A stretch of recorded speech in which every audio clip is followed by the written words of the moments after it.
Kemarin kalau kita lihat banyak rakyat, banyak pemerintah teriak-teriak soal bagaimana Apple tidak boleh memasukkan produk iPhone 16 karena mereka belum buka industri dalam negeri, Pak.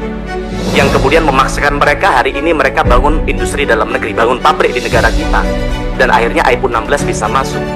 Tapi di sisi lain, Kementerian Perdagangan, Kementerian Perindustrian, hari ini jenengan lihat bahwa banjir sekali produk-produk Cina yang ongkang-ongkang bisa masuk ke dalam negeri. Salah satunya apa? Mobil. Yang ternyata mereka masuk dalam negeri tidak ada syarat satupun yang mengharuskan kepada mereka untuk bangun industri dalam negeri, Pak.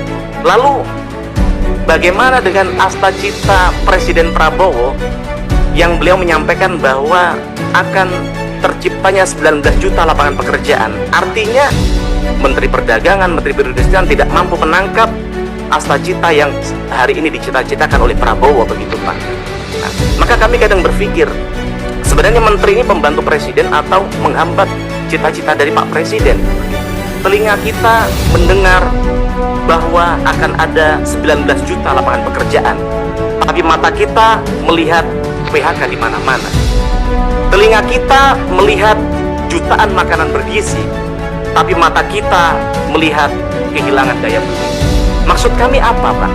Kemarin kami baru rapat di tempat ini. Jenengan tahu bahwa kita penghasil timah terbesar, tapi ternyata solder saja kita harus impor. Kenapa kok industri solder kita tidak punya daya saing?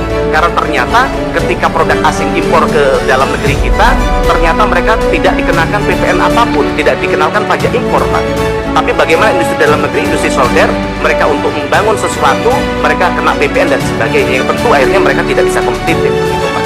Nah, maka harapan kami perlu ada proteksi terhadap industri dalam negeri.